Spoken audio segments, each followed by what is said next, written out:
they'll be spending some time in the kitchen, perhaps entertaining, or maybe just have some neighbors over, some friends over, this might be one of the recipes that they want to try out, because anything JP makes, let me tell you, it's pretty good. Really, really good. We're sneaking out. All right, this is where they leave. You come in. We are cooking in the kitchen today with Chef John Paul from Le Cordon Bleu of Culinary Arts, and we are making shrimp fritters. Now, Craig thought, are we? Well, actually, they're called Beignets de Gambas, which means shrimp fritters. Shrimp fritter. Okay. Yeah. And what we're doing is we're putting together a cool little dish. And when people think about fritters, they think about stuff chopped up, but this is actually going to be a whole shrimp. And what we're going to do is... I think about fried. Well, it's I think definitely of fritter, fried. I think fried. But we're going to leave the tails on. They're going to look beautiful. Okay. We're going to marinate them a bit, and we're going to make a little Cous Cous salad to go with it. Perfect. So we're going to be doing this over 3 segments. So we're going to have the recipes online, but feel free to take notes because we're going to throw out a whole bunch of really cool tips. Okay. Can I help? Is there anything I could do at the beginning? Absolutely. First thing I want to do is we need to make our batter. Now, our batter is really pretty simple. I have some flour in here. I have some cornstarch and a little bit of baking powder. The baking powder is going to give it the poof. All right? It makes it... Yeah, it's going to get really beautiful. The regular flour, or the all-purpose flour, is going to give it structure, but the cornstarch is the cool thing because that's what makes it crispy. Ooh. So if you've ever had tempura, that's a cornstarch-based batter. I had no idea. Okay. All right. So the other thing that it's going to do is it's going to add color. So I'm going to have you whisk. Okay. And I'm going to stir in some water, and I want to bring this to just the point where it's about a batter. Now, I'm doing this right now because I need to let this sit for about 30 minutes. All right? Does it drive you crazy when people that don't know what they're doing try to do this? Do you just want to take it over? Absolutely not. You want to see a technique for doing that? Yeah. Okay. Easiest way to learn is take a towel, put it under your arm, and hold it there. Because that way you can't use your shoulder. Oh. And it forces you to make little circles like that.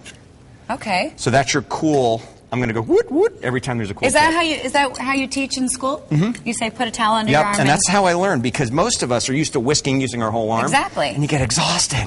So as I'm not going to whip this up too much. If I whip it up too much, I'm going to get a whole lot of gluten going on in there. So we're just going to let that sit for about 30 minutes. Boom. That one's done. Now our beautiful shrimp.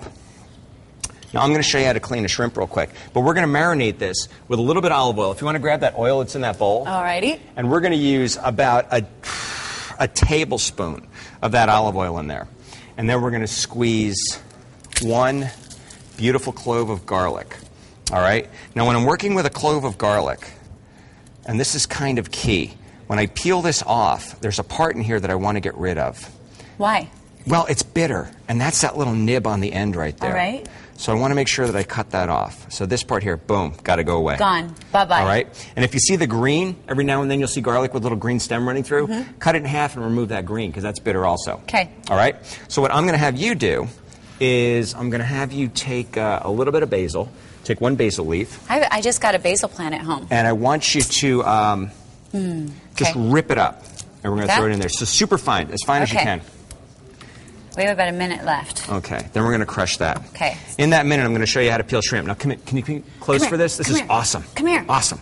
Come All here. right? I'm going to take the shrimp, I'm going to pinch the legs, and I'm going to roll it. And that's what takes the shell off. And I'm going to take that all the way around. Now, a lot of people say deveining the shrimp, but I'm not deveining. Some people say, I don't like to devein it.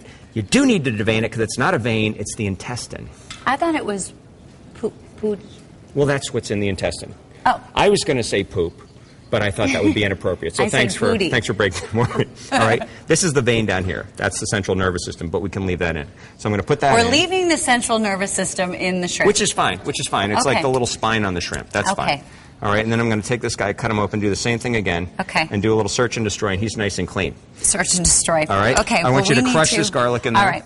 Well, we need to move on to another segment. Okay. So what do we need to finish up here? I do this? That's it. That's all we're going to do is crush that in. Okay. Beautiful. All right.